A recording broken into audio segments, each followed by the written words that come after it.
Obrigado, Vossa Excelência. Falará a doutora Indira Ernesto Silva Quaresma, Procuradora Federal. Falará pelos interessados.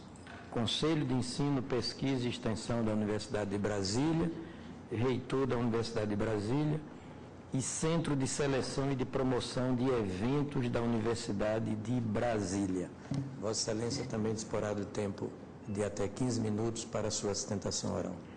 Excelentíssimo senhor ministro-presidente, excelentíssimas senhoras ministras, excelentíssimos senhores ministros, excelentíssima senhora vice-procuradora-geral da República, todas e todos, boa tarde. Mahatma Gandhi diz que cada vez que você dá um passo adiante, você está destinado a perturbar algo. Agita o ar enquanto avança, levanta pó, altera o chão, vai atropelando coisas. Quando uma sociedade inteira avança, continua ele, esse atropelo se faz em escala muito maior. E cada coisa que transtornar, os interesses criados que quiser suprimir, tudo se transforma em obstáculo. A Universidade de Brasília deu um passo adiante. Foi a primeira universidade pública federal a instituir o regime de cotas raciais em seu vestibular. E é por isso que nós estamos aqui, porque ela perturbou algo. Ela transtornou interesses, ela perturbou uma ordem exclusivista no propósito de incluir, de se diversificar, de se colorir. Em nome do magnífico reitor da Universidade de Brasília, do CEP e do CESP, a Procuradoria-Geral Federal vem muito respeitosamente ocupar essa tribuna, na companhia já dos seus amigos da Corte, Fundação Palmares e Fundação Nacional do Índio, combater, enfrentar mais esse obstáculo, que se erige não apenas em relação à política pública de inclusão racial, mas se erige principalmente em relação a todos os negros e negras deste país. A Lei Áurea não teve o condão de transformar coisa em gente da noite para o dia. Ela não conseguiu apagar do imaginário coletivo, nem de brancos, nem de negros, mais de 350 anos de história e cultura de escravidão. Ela não avançou no sentido de dar um mínimo de condições para que negros e negras começassem a trilhar um verdadeiro caminho de igualdade formal e material. Deixar os negros à própria sorte foi, sim, vontade governamental. Aos negros negou-se terra e educação, as duas únicas formas de ascensão social e promoção da dignidade humana da época. Em uma franca política de branqueamento da população brasileira, optou-se por trazer imigrantes europeus, que chegaram aqui, tão pobres quanto os nossos negros, mas deu-se àqueles o que se negou a estes. E os europeus vicejaram, e sem dúvida alguma foram responsáveis por nos alçar ao patamar de país moderno. Mas os negros foram alijados das riquezas econômicas e intelectuais do país. Quase 124 anos após a abolição, os dados estatísticos de instituições sérias, públicas e privadas, demonstram, sob qualquer perspectiva ou fator analisado, que ser negro no Brasil continua sendo motivo para estar alijado das riquezas econômicas e intelectuais do país. Nós vivemos anos sob o domínio de um mito, de uma ilusão, de uma hipocrisia, democracia racial, que nos impediu de termos uma visão nítida sobre a situação do negro no país. E ainda hoje, quando todos os indicadores sociais e econômicos retumbam que essa democracia racial não existe e nunca existiu, há quem insista em tentar obnubilar o debate, escamoteando racismo sobre a pobreza. Falar abertamente sobre racismo no Brasil parece que toca os medos mais profundos. Por outro lado, não enfrentar a questão tem sido uma das razões do fracasso do nosso projeto de uma nação livre, justa, solidária, fraterna. Racismo, pobreza e desigualdade e sexismo estão na base das questões estruturantes do país. A forma de enfrentar cada um desses problemas é diferente, mas o primeiro passo na solução da sua resolução é identificar a sua existência. E como não poderia deixar de ser, as universidades públicas foram as primeiras a manifestar a vontade de combater o racismo. E entre as universidades federais, a UNB, que tem vocação para ser vanguardista, foi a primeira a enfrentar a questão de peito aberto. Porque lá no início do século XXI, quando a UNB olhou para dentro de si, o que ela viu? Ou melhor, excelências, o que ela não viu? Ela não viu alunos e professores negros na mesma proporção que nós existimos na sociedade. Éramos historicamente apenas 2% entre os alunos e 1% entre os professores. E ela viu que não era só na universidade que nós negros estávamos subrepresentados, mas em todas as esferas de poder e prestígio, a participação dos negros ao longo de mais de um século tem sido rara. Paulo, o apóstolo, disse que a letra mata, mas o espírito vivifica. A UNB vivificou o princípio da igualdade, materializando-o, e se dispôs a ser agente de transformação do perfil educacional dos negros da comunidade brasilense com respaldo constitucional da autonomia universitária. Claro que não foi um processo simples, nem ainda o é. O Democratas, por exemplo, acha que o negro não deve ter uma vaga na universidade só porque é negro, e o pensamento por trás é no que ele é melhor do que o branco, afinal. Defende que em um país tão miscigenado como o nosso é impossível dizer quem é beneficiário da política pública de afirmação, que raça não é um conceito genético científico, defende que cotas não devem ser para negros e sim para pobres, que se deve investir na escola pública para que o negro chegue à universidade em condições de igualdade. Diz que o Brasil se transformará em uma Ruanda, que contabilizou mais de 1 milhão de mortos em uma guerra civil racial entre Tutsi e Hutus, só porque a Universidade do Brasil implantou um sistema de cotas raciais. E não bastasse isso, ainda acusa o UNB de práticas hitlerianas. A par da absoluta dissociação entre a realidade brasileira e os argumentos defendidos pelos democratas, essa ação tem um mérito, que é o de trazer a discussão sobre racismo à lume. Sim, porque ainda que se diga que vamos discutir outra coisa, é exatamente disso que trata essa ação. Racismo no Brasil, só nós negros podemos senti-lo. Este era o lema da Frente Negra Brasileira, criada em 1931, e infelizmente hoje, 81 anos depois, ainda tem seu lugar.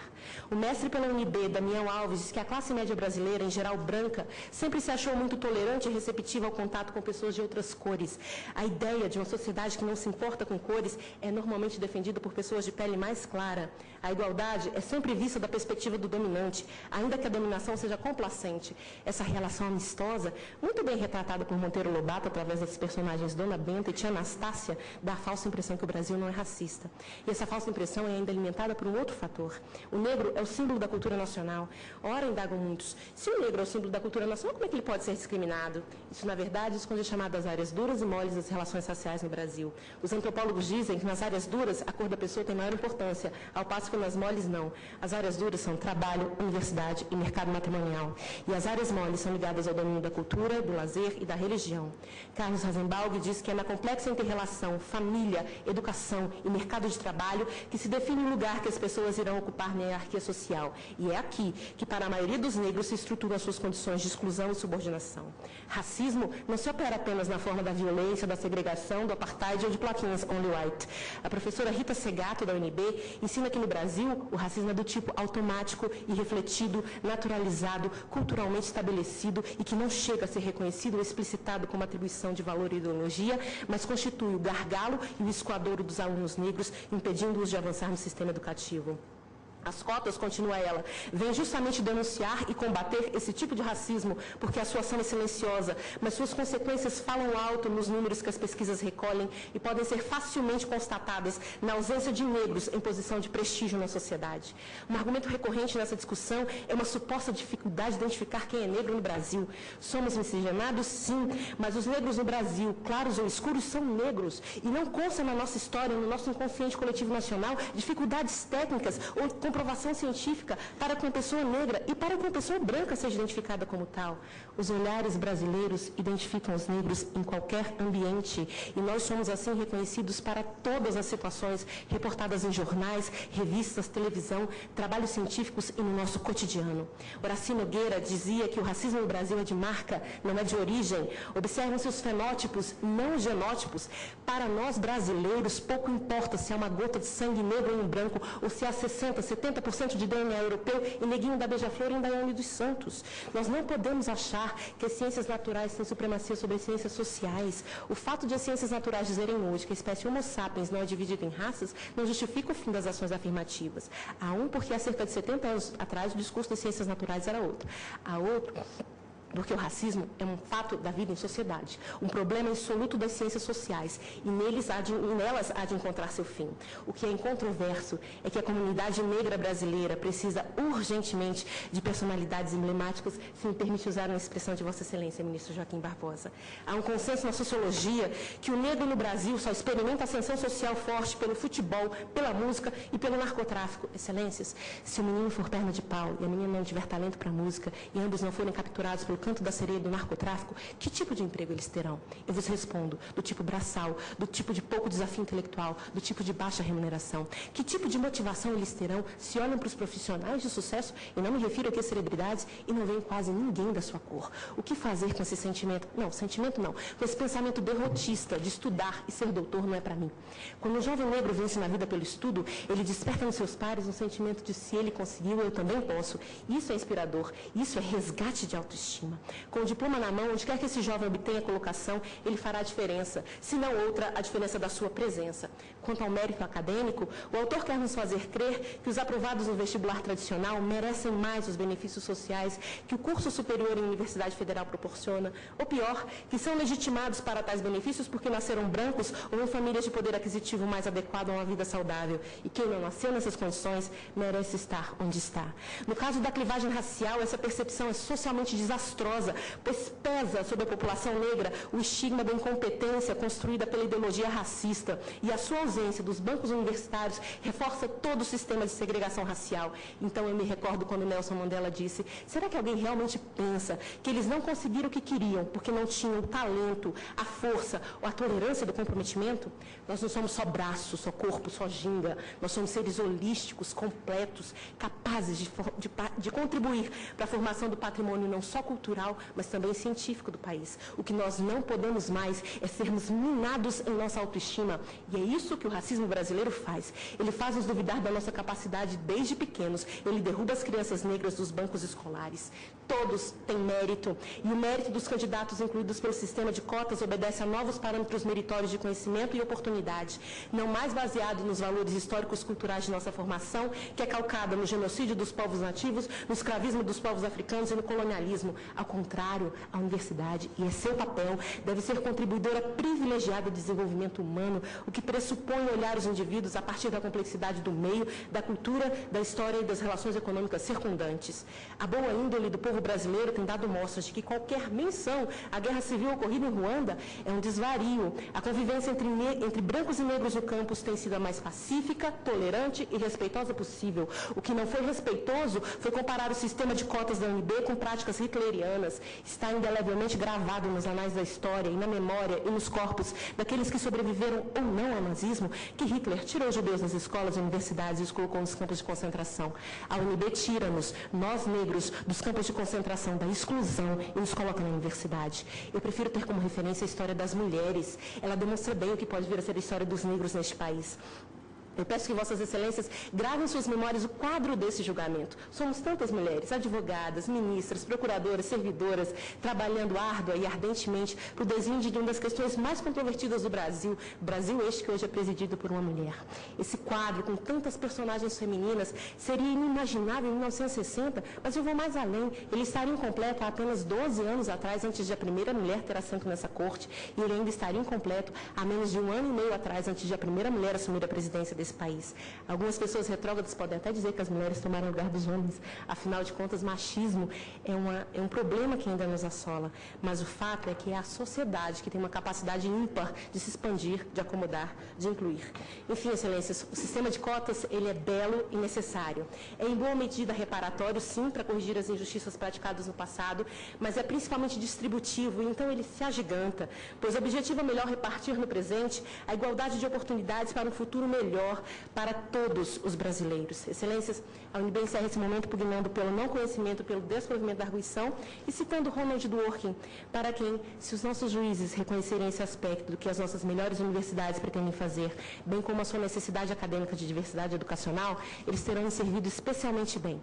Terão agido não só como juízes que permitiram a continuidade de iniciativa educacional essencial, mas como professores que ajudaram a explicar à nação o verdadeiro e duradouro preço para todos do nosso passado racista e a promessa nítida de uma política educacional que possa nos ajudar a alcançar, caso realmente o queiramos, uma união mais perfeita. A UNB e todos os brasileiros precisam que hoje Vossas Excelências sejam, além de nossos juízes, nossos professores. Obrigada.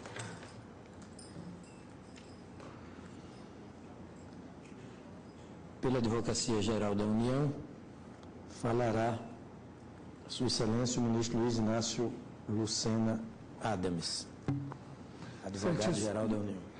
Excelentíssimo senhor presidente, Aires Brito, senhoras ministras, senhores ministros, senhora vice-procuradora-geral da República, doutora Débora.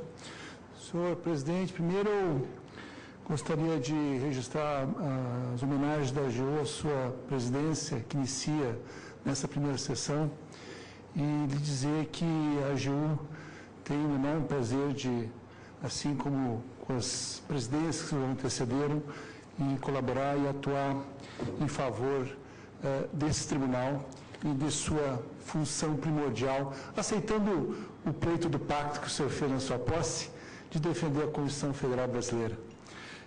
Presidente, senhor relator, eu venho aqui, em nome da Advocacia Geral, defender esse tema que, de novo, retoma, já iniciar a discussão dos quilombolas na última sessão, mas retoma aqui a discussão racial no Brasil. É dado para nós que a nossa legislação e a nossa Constituição, primordialmente, tem buscado retirar da nossa realidade brasileira todos os elementos de discriminação que têm sido presentes na nossa história. Ela está presente no artigo 1º do inciso 3º, no artigo 3º, inciso 1, 3 e 4, e no artigo 170, quando defende a dignidade humana, quando defende o combate à discriminação e quando busca reafirmar essa integralidade brasileira em todas as suas matizes e diferenças. Ela, ao mesmo tempo, protege e defende a cultura negra. Ela defende a necessidade de preservar essa identidade, de buscar reforçar a identidade que é parte da nossa identidade nacional, seja no 216 da Constituição, seja no 217. Mas, ao mesmo tempo, o Brasil, desde 68, já incorporava a necessidade de combater a discriminação. Quando nós ratificamos a Convenção Internacional sobre a Eliminação de todas as formas de discriminação racial, cuja cláusula segunda já dizia e já apoiava a adoção de medidas especiais com o objetivo e princípio de assegurar de forma conveniente o progresso de certos grupos sociais e étnicos, ou de indivíduos que necessitem a proteção para poderem gozar e exercitar os direitos humanos e as liberdades fundamentais. O Brasil, sempre do ponto institucional, participou desse compromisso, mas na sua implementação nunca realizou, nunca efetivou esse combate dessa discriminação. E a discriminação aqui não é uma discriminação biológica. Há uma confusão que essa Corte já superou ao dizer que discriminação e racismo não é um conceito biológico. Quando nós referimos ao conceito biológico para identificar o racismo, lembra aquela discussão do século XX que procurava identificar o criminoso pelo tamanho do seu cérebro, pelas dimensões do seu cérebro. A questão racismo é uma questão eminentemente cultural. Não é por menos que nos Estados Unidos, hoje o racismo não é essencialmente contra o negro, o racismo hoje é contra o hispânico. É contra aquele que vive em condições que migraram dos Estados Unidos, os mexicanos, os centro-americanos que migram dos Estados Unidos e vivem em condições subhumanas de ilegalidade. Então, essa é a realidade de racismo, que é uma realidade cultural, que é uma realidade que aparece no Brasil, como foi bem dito atualmente, como um fenótipo, como uma imagem, uma percepção que está presente na sociedade, e por isso é tão difícil combatê-la. Porque ela não está presente em instrumentos formais, ela está presente exatamente na reprodução cultural, na forma como esse país se estabelece. E é por isso que o governo Lula e já o governo do presidente Dilma adotaram no Brasil a necessidade de o Estado brasileiro estar vocacionado para essa função, com uma secretaria que busca integrar as diversas culturas raciais do Brasil, na Secretaria de Relações de Igualdade Racial. Não é uma secretaria de racismo, como vem aqui defender de maneira muito assodada e muito equivocada. É uma secretaria que vem defender a igualdade, a integração de todos os brasileiros, não negando a diferença, mas reconhecendo a diferença. E a partir do reconhecimento dessa diferença, reafirmando os níveis materiais, objetivos que têm que permitir a integração na sociedade. E essa integração passa por adoção, no Brasil, de políticas como essa política afirmativa, que está presente não apenas na Constituição. O Congresso Nacional vem adotando isso, seja na Lei 10.172 de 2001, na Lei 10.558 de 2002, na Lei 12.288 de 2010, o Estatuto da Igualdade Racial. O nosso legislador vem reconhecendo essa realidade. E ele responde uma questão, que é a questão que essa corte deve responder hoje. Existe ou não racismo no Brasil? E se essa realidade de racismo provoca desigualdade social? Se ela reproduz desigualdade racial? E essa realidade se faz presente nos números e nas realidades estatísticas que nosso IBGE e outros institutos têm apurado. Assim é que, por exemplo, 50% da nossa população compõe sim de negros e pardos. Ao mesmo tempo, do ponto de vista social, se considerarmos 10% mais pobres, que são aqueles que ganham até R$70, que estão nos miseráveis, na realidade, vamos ver que 11,5 milhões de brasileiros negros e pardos compõem essa realidade, enquanto apenas 4 milhões de brancos compõem essa faixa social. Para cada 2,7 pessoas brasileiras, negras e pardas, nós temos um branco que estão na condição miserável. Ao contrário, se nós considerarmos os mais ricos, 1% mais ricos, 8% de pessoas pardas e 1,1% de pessoas negras contra 88,4% de pessoas brancas. Então, sim, existe uma realidade social que reproduz e vem reproduzindo uma realidade de discriminação. Não é uma realidade sonizada. Não existem leis que proíbem o casamento de brancos com negros. Não existe uma lei que proíbe a ascensão social do negro no nosso país. Mas existe uma relação cultural que se reproduz há muitos anos, há séculos, que mantém essa relação de uma aparente democracia racial. Uma aparente democracia racial. Porque, na verdade, a realidade se reproduz numa conveniente permanência de estratificações diferenciadas, em que o elemento racial é um elemento que compõe essa realidade. Não é o único, é verdade, mas é um elemento. E ele tem que ser tratado. E se a resposta reconhecidamente for que há discriminação, é não só correto, como imperativo que se apoie e que se considere constitucional as políticas afirmativas de conteúdo racial. Exatamente porque elas vêm ao encontro do que a Constituição manda de combater a discriminação. Porque a discriminação não é só nas leis. As discriminações estão estabelecidas nas relações sociais, nas relações econômicas, nas relações profissionais, como é reconhecido em relação ao negro, é reconhecido em relação à mulher, é reconhecido em relação ao deficiente físico e assim por diante. Por isso que o Brasil, se quiser se tornar um Brasil de fato integrado, um Brasil que se considere como um país de primeiro mundo, no sentido não nortista, mas no sentido de um país líder, de exemplo para o resto do mundo, como um país que reconhece, valoriza o seu povo, ele precisa, é essencial que ele resgate, recupere e enfrente esses desafios. E ao enfrentá-lo, resgate e reafirme maior realidade de respeito pela multiculturalidade que o Brasil possui. É nisso que consiste, fundamentalmente, a grande, que eu cito aqui, parece frase do Boaventura de Souza Santos, quando diz que temos o direito de ser iguais, quando a nossa diferença nos inferioriza, e temos o direito de ser diferentes quando a nossa igualdade descaracteriza. Daí a necessidade de uma igualdade que reconheça as diferenças e de uma diferença que produza, alimente, e de uma diferença que não reproduza, alimente ou reproduza desigualdades. Ou seja, nós precisamos reafirmar institucionalmente políticas que enfrentem essa realidade.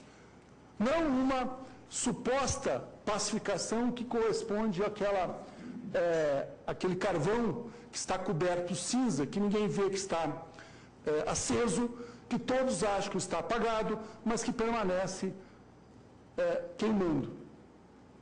E que um dia, evidentemente, se torna uma grande fogueira. É exatamente porque nós precisamos abrir e ver onde estão essas situações de discriminação, essas situações de desfavorecimento de brasileiros e brasileiras, de todos os brasileiros. Sem exceção, é que nós devemos, de fato, apoiar, sustentar, indo ao encontro do nosso ditame constitucional para prevalecer políticas afirmativas, como as universidades vêm adotando. E vêm adotando de maneira eficaz. Do ponto de vista da UNB, o resultado da participação dos estudantes cotistas na UNB não tem reduzido a qualidade meritocrática da UNB. Antes, pelo contrário, os dados objetivos que a UNB tem, e ela já aprovou, já incorporou mais 3 mil estudantes cotistas, no universo de 31 mil, ou seja, a UNB não está excluindo a política universalista, mas ela está preservando uma faixa para isso. Desse universo de 3 mil, dos formados, mais de 1.000 formados, todos eles mantiveram uma média equivalente, quase, diria, igual dos alunos aprovados no sentido universalista, dentro da dinâmica universalista. Ou seja, em nenhum momento esses alunos que entraram para o sistema de cotas produziram um resultado que foi de encontro à meritocracia. Antes, pelo contrário, eles evoluíram rapidamente e no período de 4, 5 anos alcançaram um padrão de excelência equivalente a qualquer aluno de universidade que entra no UNB e consegue se formar naquela universidade com excelência, com meritocracia e com qualidade. E por isso, senhor ministro, senhor presidente, senhor relator, senhoras e senhores ministros, eu espero a Advocacia Geral da União que, em homenagem a todos os que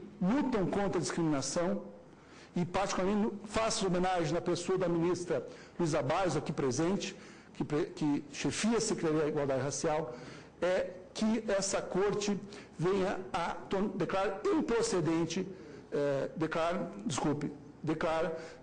improcedente a ação direta, a ação de cumprimento do preceito fundamental para reafirmar as políticas afirmativas adotadas pela UNB.